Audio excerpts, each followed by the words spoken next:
expose ചെയ്യുമ്പോൾ telling dark reality about Ghibli character. Okay, why is it so special? And what's really happening to face in this Ghibli character? നിങ്ങൾ ചിന്തിക്കാൻ അറിയാൻ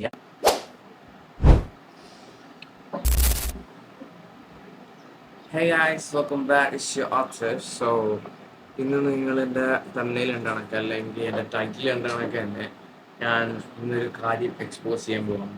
like എല്ലാവരും use ചെയ്യുന്ന എല്ലാവർക്കും എല്ലാവരും ഒരാളും ട്രെൻഡായിരിക്കും, എല്ലാവരും യൂസ് ചെയ്യുന്നുണ്ട്. പക്ഷെ അത് ആരും അങ്ങോട്ട് അകത്തോട്ട് ചിന്തിക്കുന്നില്ല. ചിന്തിക്കാനുള്ള അറിയാൻ വയ്യ.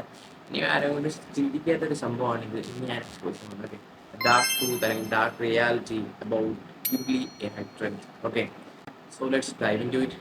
സോ നമ്മൾ ആദ്യം ഗിബ്ലി സ്റ്റുഡിയോ അല്ലെങ്കിൽ ഗിബ്ലിയെ കുറിച്ചാണ് സംസാരിക്കാൻ പോകുന്നത്. What is Ghibli? ഗിബ്ലി എന്ന് പറഞ്ഞു കഴിഞ്ഞാൽ ഒരു യൂണിക് വേർഡാണ്. അതൊരു ഇറ്റാലിയൻ വേർഡാണ്. ഇറ്റാലിയൻ എന്ന് പറയുമ്പോഴത്തേക്ക് അതിൻ്റെ അർത്ഥം എന്താണെന്ന് എല്ലാവരും ആലോചിക്കും. ഇറ്റ് മീൻസ് ഹോട്ട് ഡെസേർട്ട് ഇത്. അപ്പം ഹോട്ട് ഡെസേർട്ട് എന്നൊരു അർത്ഥം വരുന്നതിന് എന്തോത്തിനാണ് നമ്മളിവിടെ യൂസ് ചെയ്യുന്നത്, ആനിമേഷൻ ഇൻഡസ്ട്രിയിൽ എന്തോത്തിനാണ് തിരഞ്ഞെടുത്തിരിക്കുന്നത് ആലോചിച്ച് കഴിഞ്ഞാൽ ആനിമേഷൻ ഇൻഡസ്ട്രിയിൽ എന്തെങ്കിലും പുതിയ മാറ്റങ്ങൾ കൊണ്ടുവരാൻ വേണ്ടിയാണ് ഈ ഒരു വേർഡ് തിരഞ്ഞെടുക്കുന്നത്. ഇതിൻ്റെ എല്ലാം തുടക്കം 1985 അല്ലെങ്കിൽ 1985 ഒരു സ്റ്റുഡിയോയിൽ നിന്നാണ്. ഓക്കെ, അപ്പം ഇതാര് കൊണ്ടുവന്നത്? ഈ ലെജൻഡറി ജാപ്പനീസ് ആനിമേഷൻ സ്റ്റുഡിയോ അല്ലെങ്കിൽ studio Ghibli by Hayao Miyazaki and Isao Takahata. അപ്പോഴത്തേക്ക് ഇത്രയും ഫേമസ് ആവാൻ എന്താ കാരണം? എന്താ കാരണം നമുക്കറിയാം ഗൈസ്. ബിക്കോസ് അവരുടെ ഹാൻഡ് ഡ്രോൺ ആനിമേഷൻ, ഏതൊക്കെ ആനിമേഷൻ ഉണ്ടോ, അവരൊക്കെ ഏതൊക്കെ ഫിലിംസ് ഉണ്ടോ അല്ലെങ്കിൽ ഏതൊക്കെ ആനിമേ ഫിലിംസ് ഉണ്ടോ അതെല്ലാം ഹാൻഡ് ഡ്രോൺ ആയിരുന്നു. പിന്നെ അതിനകത്തുള്ള ക്രിയേച്ചേഴ്സ്, പിന്നെ അവരുടെ main theme nature versus humanity എന്നൊരു തീമുണ്ട്. പിന്നെ അതിനകത്തുള്ള സ്ട്രോങ് ഹീറോയിൻസ്, അവരെ കാരണമാണ് ഈ ഒരു ആനിമെ ഇത്രയും ഫേമസ് ആണ്. കാരണം ഒരു മനസ്സിൽ ക്വസ്റ്റ്യൻ വരും, why is it so special? ഇത്ര സ്പെഷ്യൽ ആവാൻ കാരണം ബിക്കോസ് ദേ ആർ സ്ലോ. ഒരു എന്താ പറയുക, ആ ഒരു ആനിമേഷൻ എന്ന് പറയുമ്പോഴത്തേക്ക് ഇത്തിരി സ്ലോ ആയിട്ടാണ് പോകുന്നത്. കാണുമ്പോൾ തന്നെ ഒരു രസമാണ്. പിന്നെ അവരുടെ ബാക്ക്ഗ്രൗണ്ട് മ്യൂസിക്, അതൊരു കാമായിട്ടുള്ള ഹമ്മിങ് ആയിട്ടുള്ള ഒരു ബാക്ക്ഗ്രൗണ്ട് മ്യൂസിക് ആയിരിക്കും.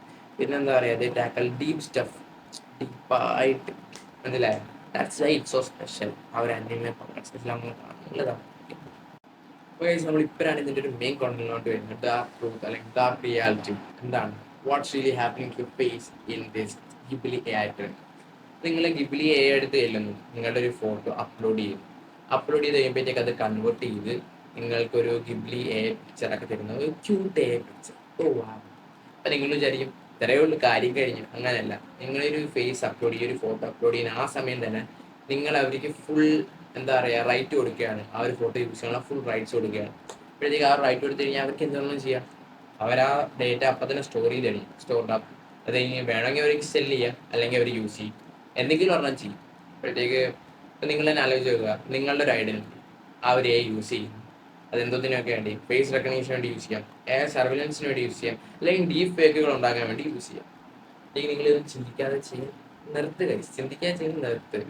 അവർക്ക് എന്തെങ്കിലും അഡ്വാൻറ്റേജ് ഉണ്ടെങ്കിൽ അവർ ഇതൊക്കെ ചെയ്യത്തു. അഡ്വാൻറ്റേജ് ഇല്ല, ഒന്നും ചെയ്യത്തില്ല. ഈ ബ്ലാക്ക് വെബ്സൈറ്റ്സ് എടുത്ത് നോക്കി കഴിഞ്ഞാൽ 10.7 മില്യൺ യൂസേഴ്സിൻ്റെ ഡേറ്റാസാണ് ഇപ്പോൾ വിറ്റ് കഴിഞ്ഞിരിക്കുന്നത്. ആര്? Ghibli AI. എന്താ പറയുക, നിങ്ങളുടെ ഐഡൻറ്റിറ്റി ഇപ്പോൾ തന്നെ ആ ഒരു സിസ്റ്റത്തിൻ്റെ പാർട്ടായി കഴിഞ്ഞ് കാണും. നമുക്കൊന്നും ചെയ്യാൻ പറ്റത്തില്ല. ഇത്രയും ചിന്താശേഷി ഇല്ലാത്തവരാണ് നിങ്ങളുടെ ഈ ഒരു കൂട്ടത്തിലുള്ളത്. പറയാം, ഇപ്പം തിരിച്ചെടുക്കാൻ പറ്റില്ല. ആൻഡ് ഇതിന് കുറേ ഡ്രോബാക്സ് ഉണ്ട്. ഓക്കെ, എനിവേ ഗായ്സ്, യൂസ് ചെയ്തിട്ടുണ്ടെങ്കിൽ റിഗ്രറ്റ് ചെയ്യും, യൂസ് ചെയ്യാത്തവരുണ്ടെങ്കിൽ സന്തോഷിക്കും. എനിവേ, ഈ ഒരു വീഡിയോ എനിക്ക് ഇഷ്ടപ്പെടുന്നുണ്ടെങ്കിൽ ലൈക്ക് ചെയ്യുക. ആൻഡ് ഇത് കണക്കിന് ഇനിയും കുറേ കാര്യങ്ങൾ വരുന്നതായിരിക്കും എൻ്റെ ചാനൽ. സോ സബ്സ്ക്രൈബ് ചെയ്യുക ആൻഡ് നോട്ടിഫിക്കേഷൻ ഓൺ ആക്കി ഇടുക. ബിക്കോസ് വരുന്ന പറഞ്ഞാൽ നിങ്ങൾ എന്തായാലും നിങ്ങളുടെ റെക്കമെൻഡേഷനിലേക്ക് യൂട്യൂബ് റെക്കമെൻഡ് ചെയ്യാൻ പറ്റും, പക്ഷേ നോട്ടിഫിക്കേഷൻ എന്തായാലും വയ്ക്കും. സോ നോട്ടിഫിക്കേഷൻ ഓൺ ആക്കി ഇടുക. ആൻഡ് ഇത് ഇപ്പോഴും ഗിബ്ലി AI ട്രെൻഡ് യൂസ് ചെയ്യുന്നവരുണ്ടെങ്കിൽ അവർക്ക് ഷെയർ ചെയ്ത് കൊടുക്കുക, ഫ്രണ്ട്സിന് ഷെയർ ചെയ്ത് കൊടുക്കുക.